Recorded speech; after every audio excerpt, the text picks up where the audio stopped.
प्रदेश के सभी जिलों को अनलॉक कर दिया गया है। लॉकडाउन खुलने के बाद अब प्रदेश के आर्थिक नुकसान की भरपाई कैसे होगी, ये जानने के लिए हमारे सहयोगी ने कैबिनेट मंत्री सतीश महाना से खास बातचीत की। क्या कुछ उनका कहना है, आपको सुनवाते हैं। लॉकडाउन इस समय उत्तर प्रदेश में सभी 75 जिलों में खत्म किया जा चुका है। जाहिर सी बात है कि कहीं ना कहीं रोजगार को लेकर के लगातार सवाल हो रहे हैं और इस समय हमसे बातचीत करने के लिए खुद कैबिनेट औद्योगिक मंत्री सतीश महाना जी हैं। जाहिर सी बात है कि एक बड़ा विभाग है जहां से रोजगार उत्पन्न होते हैं। सर, करीब 1.25 महीने का एक लंबा लॉकडाउन चला। हालांकि 9 तारीख को सभी 75 जिलों में, हालांकि 71 जिलों का पहले ही खोला जा चुका था, लेकिन बाकी के सभी जिलों को 9 तारीख को पूरी तरह से लॉकडाउन पूरे प्रदेश का खोल दिया गया। हालांकि कई सारे व्यापारियों से हमारी बात हुई, काफी बड़ा नुकसान उनको उठाना पड़ा इस लंबे लॉकडाउन में और प्रदेश का भी काफी बड़ा आर्थिक नुकसान हुआ।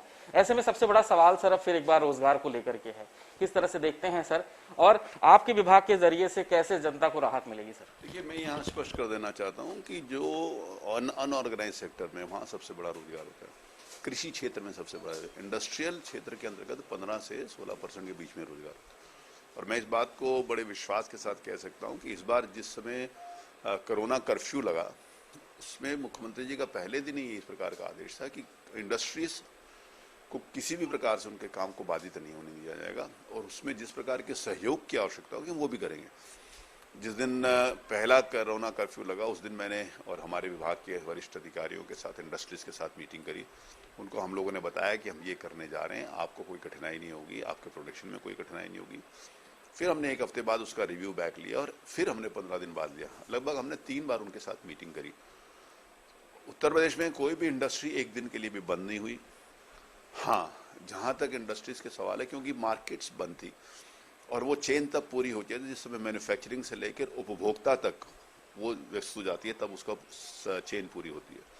उसमें स्वाभाविक है थोड़ी सी कठिनाई आई, लेकिन जैसे ही कोरोना कर्फ्यू हटाया वैसे ही बाजारों के अंतर्गत वो जो बैकलॉग था डिमांड का, वो सामने आया और बाजार में पूरी तरीके से खरीदारी शुरू हो गई है। और ये हम इस बात से आकलन करते हैं कि जो रेवेन्यू हमारे पास पिछले वर्ष इस महीने में आया तो उससे कई गुना ज़्यादा इस वर्ष आया है। दैट मीन्स कि मार्केट में खरीदारी भी हो रही है, लोग निकल भी रहे हैं और इंडस्ट्रीज के पास उनका जो माल है वो भी बाजार के अंतर्गत जा रहा है। इंडस्ट्रीज किसी भी प्रकार से कोई काम इंडस्ट्रीज का पूरे 1.25 महीने में नहीं रुका।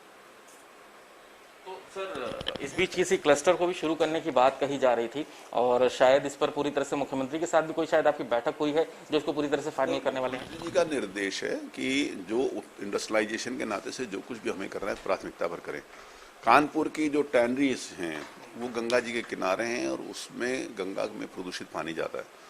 नमामि गंगे योजना के अंतर्गत भारत सरकार ने और मुख्यमंत्री जी के नेतृत्व में उत्तर प्रदेश की सरकार ने वहाँ पर सीवेज एफ्लुएंट ट्रीटमेंट प्लांट्स भी लगाए हैं और उसका पानी का ट्रीटमेंट करने की भी बात करी है। लेकिन साइमल्टेनियसली कानपुर में, रमईपुर में एक मेगा लेदर इंडस्ट्रीज क्लस्टर वहाँ पर बनाने की बात कई वर्षों से चल रही थी।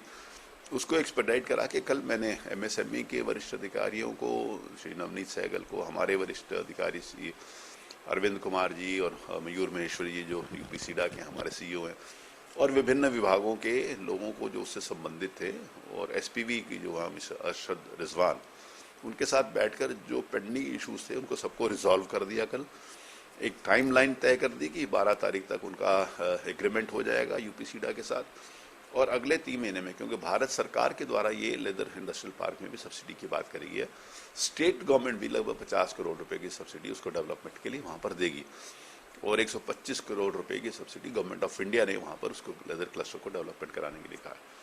धन्यवाद, आपने समय दिया। बिल्कुल ये कहा जा सकता है कि जो एक आर्थिक विकास का पहिया रुका हुआ था वो एक बार फिर से पटरी पर आएगा। हालांकि एक नए क्लस्टर की भी बात कही जा रही है कि जो 3 महीने के अंदर बहुत जल्द शुरू होने वाला है, जिससे एक बड़ा फायदा न सिर्फ कानपुर को बल्कि जो पास में गंगा है उनको भी होगा, क्योंकि जो एक प्रदूषित पानी जाता था वो पूरी तरह से रुक जाएगा। हालांकि इस बीच जितिन प्रसाद के भाजपा में आने का स्वागत भी किया है और साथ ही साथ अखिलेश पर भी निशाना साधा है कि उनका यू टर्न होने का सबसे बड़ा कारण यह है क्योंकि जो वैक्सीनेशन है खुद उनके पिता मुलायम सिंह ने करवाया और शायद इसका उनके पास कोई जवाब नहीं था।